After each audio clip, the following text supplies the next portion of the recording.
अभी भी class 12th में आए हो तो देखो मैं आपको P&L एप्रोप्रिएशन का एक ऐसा क्वेश्चन कराऊंगी, ऐसे समझाऊंगी कि इसके बाद आपका कभी भी P&L अकाउंट बनाने के लिए आएगा तो आप इजीली बना लोगे।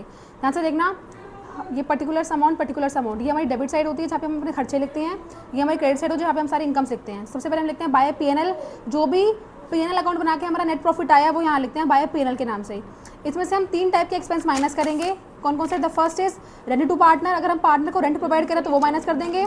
अगर हम मैनेजर को कमीशन प्रोवाइड करें तो हम वो माइनस कर देंगे। और अगर हमें इंटरेस्ट ऑन लोन देना है तो वो माइनस कर देंगे।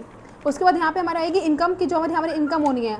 जब हम पार्टनर से ड्राइंग्स के ऊपर इंटरेस्ट चार्ज करेंगे वो हमारी इनकम है तो वो हम बाय में लिख देंगे।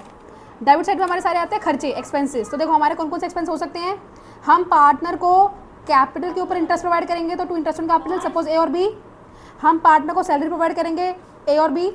हम पार्टनर को कमीशन प्रोवाइड करेंगे तो commission to A, commission to B, दोनों को प्लस करके आउटर कॉलम में लिख दिया टू रिजर्व्स। लेट सपोज मुझे प्रॉफिट का 10% रिजर्व में ट्रांसफर करना है तो यहाँ लिखूंगी टू रिजर्व्स 10% ऑफ प्रॉफिट। और दोनों साइड के टोटल करने के बाद जैसे हम कैश बुकिंग में करते थे, अगर मेरा इनकम साइड ज़्यादा है खर्चे कम है तो यहाँ लिख दूंगी प्रॉफिट और उस प्रॉफिट को ट्रांसफर कर दूंगी पार्टनर्स की प्रॉफिट शेयरिंग रेशो में, दैट इज़ 1:1।